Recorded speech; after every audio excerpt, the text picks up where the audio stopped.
Mark Twain Speaks. Kindly listen as Mark Twain performer Don McNeil brings the wit and wisdom of America's favorite humorist to life.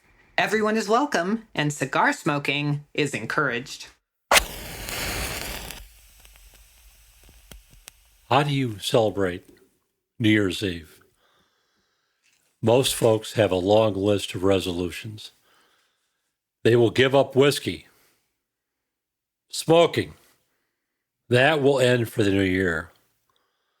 Perhaps they will give up swearing. That lasts until they need a cigar or a shot of bourbon. I once gave up smoking for a period of a few hours. It was during a snowstorm in the Nevada Territory.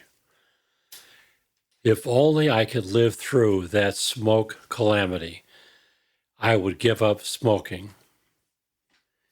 Here's the story as it happens. To the best of my memory, this is a true story. We seemed to be in a road, but that was no proof. We tested this by walking off in various directions. The regular snow mounds and the regular avenues between them convinced each man that he had found the true road and that the others had found only false ones. Plainly, the situation was desperate. We were cold and stiff, and the horses were tired. We decided to build a sagebrush fire and camp out till morning. This was wise, because if we were wandering from the right road and the snowstorm continued another day, our case would be the next thing to hopeless. If we kept on, all agreed that a campfire was what would come closest to saving us now, and so we set off building it. We found no matches, and so we tried to make do by starting fires with our pistols. Not a man in the party had ever tried to do such a thing before, but not a man in the party doubted that it could be done, and without any trouble, because every man in the party had read about it in books many a time, and had naturally come to believe it with trusting simplicity, just as he had long ago accepted and believed that other common book fraud about Indians and lost hunters making a fire by rubbing two dry sticks together. We huddled together on our knees in the deep snow, and the horses put their noses together and bowed their patient heads over us. And while the feathery flakes eddied down and turned us into a group of white statuary, we proceeded with the momentous experiment. We broke twigs from a sagebrush and piled them on a little cleared space in the shelter of our bodies. In the course of 10 or 15 minutes, all was ready. And then, while conversation ceased and our pulses beat low with anxious surprise, Ollendorf applied his revolver, pulled the trigger, and blew the pile clear out of the country. It was the flattest failure I had ever seen. This was distressing, but it paled before a greater horror. Our horses were gone. I had been appointed to hold the bridles, but in my absorbing anxiety over the pistol experiment, I had unconsciously dropped them, and the released animals had walked off in the storm. It was useless to try to follow them, for their footfalls could make no sound, and one could pass within 2 yards of the creatures and never see them.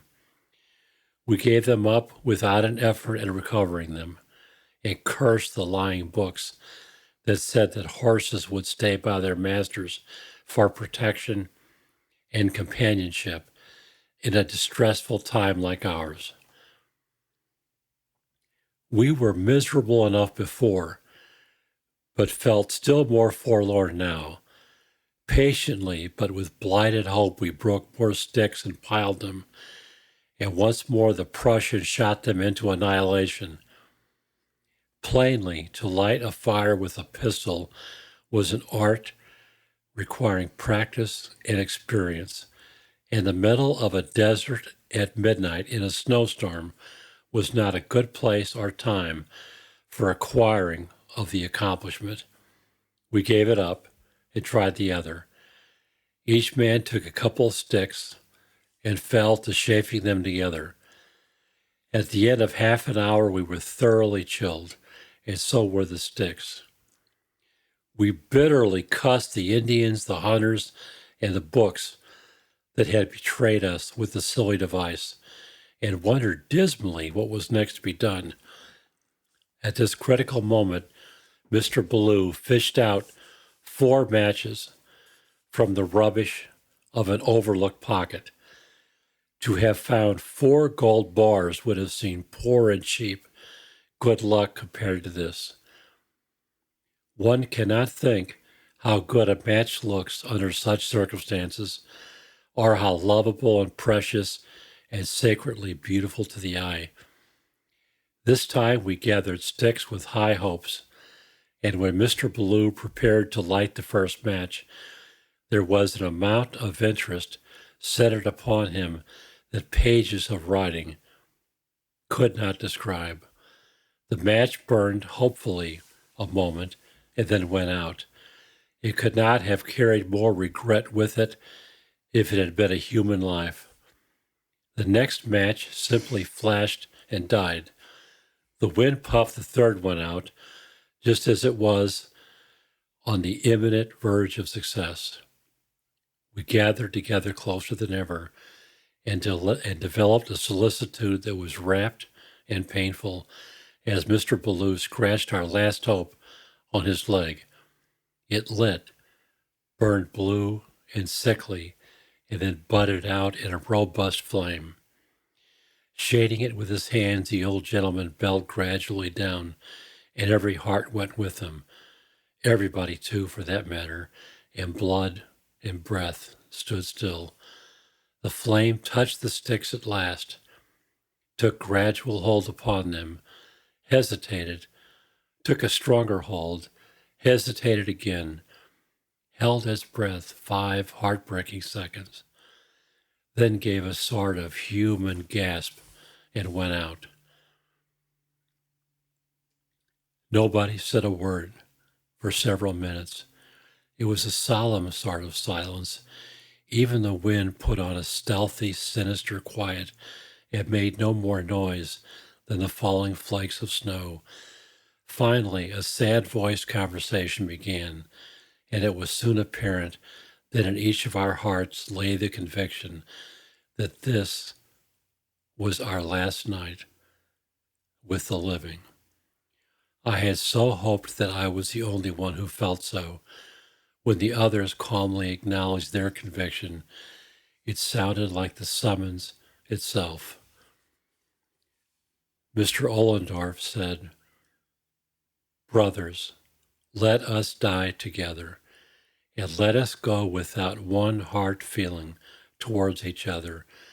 Let us forget and forgive bygones. I know that you have felt hard towards me for turning over the canoe and knowing too much and leading you round and round in the snow. But I meant well. Forgive me.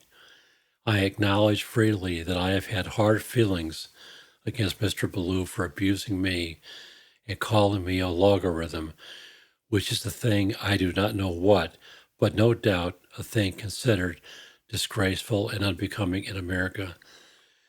And it has scarcely been out of my mind. It has hurt me a good deal, but let it go. I forgive Mr. Ballou with all my heart." And poor Mr. Ollendorf broke down and the tears came. He was not alone, for I was crying too. Ollendorf got his voice again and forgave me for things I had said and done. Then he got out his bottle of whiskey and said that whether he lived or died, he would never touch another drop. He said he had given up all hope of life, and although ill-prepared, was ready to submit humbly to his fate, that he wished he could be spared a little longer, not for any selfish reason, but to make a thorough reform in his character, and by devoting himself to helping the poor, nursing the sick, and pleading with the people to guard themselves against the evils of intemperance, make his life a beneficent example to the young, and lay it down and last with the precious reflection that it had not been in vain. He ended by saying that his reform would begin at that moment, even here in the presence of death, since no longer time was to be vouchsafed wherein to prosecute it to men's health and benefit. And with that, he threw away the bottle of whiskey. Mr. Ballou made similar remarks and began the reform he could not live to continue by throwing away the ancient pack of cards that had solaced our captivity during the flood and made it bearable. He said he never gambled again, but still was satisfied that the meddling with cards in any way was immoral and injurious, and no man could be wholly pure and blemishless without giving up the cards. And therefore, continued he, in doing this act, I already feel more in sympathy with that spiritual supernatural necessary to entire and absolute reform. These rolling syllables touched me as no intelligible eloquence could have done, and the old man sobbed with a mournfulness not unmingled with satisfaction. My own remarks were of the same tenor as those of my comrades, and I know that the feelings that prompted them were heartfelt and sincere. We were all sincere and all deeply moved and earnest, for we were in the presence of death and without hope. I threw away my pipe, and in doing it, felt at last that I was free of a hated vice, and one that had ridden me like a tyrant all my days.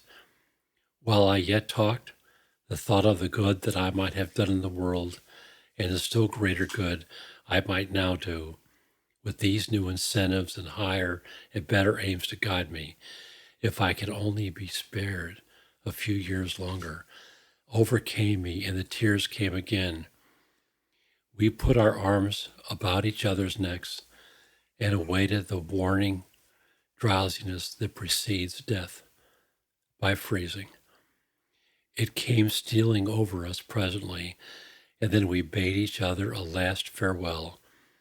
A delicious dreaminess wrought its web about my yielding senses, while the snowflakes wove a winding sheet about my conquered body. Oblivion came. The battle of life was done. I do not know how long I was in a state of forgetfulness, but it seemed an age. A vague consciousness grew upon me by degrees, and then came a gathering anguish of pain in my limbs and through all my body. I shuddered. The thought flitted through my brain. This is death. This is the hereafter. Then came a white upheaval at my side, and a voice said with bitterness, "Will some gentleman be good enough as to kick me behind?" It was Mr. Ballou. At least it was a tousled snow image in a sitting posture with Ballou's voice. I rose up, and there in the gray dawn, not 15 steps from us, were the frame buildings of a stage station, and under a shed stood our still saddled and bridled horses. An arched snowdrift broke up now, and Ollendorf emerged from it, and the three of us sat and stared at the houses without speaking a word. We really had nothing to say. We were like the profane man who could not do the subject justice. The whole situation was so painfully ridiculous and humiliating that words were tame, and we did not know where to commence anyhow.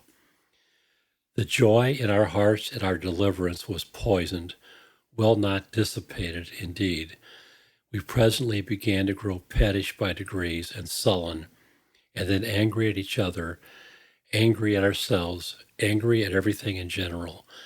We moodily dusted the snow from our clothing, and in unsociable single file plowed our way to the horses, unsaddled them, and sought shelter in the station. I have scarcely exaggerated a detail of this curious and absurd adventure. It occurred almost exactly as I have related it to you. We actually went into camp in a snowdrift in a desert at midnight in a storm, forlorn and hopeless, within 15 steps of a comfortable inn. I never again gave up smoking. I also avoided hugging men after this episode. In fact, I don't believe I ever hugged a man the rest of my life. I shudder to think that I did this even once. Hopefully, I will never be stuck in a snowstorm again, especially while in the company of such a collection of morons like myself.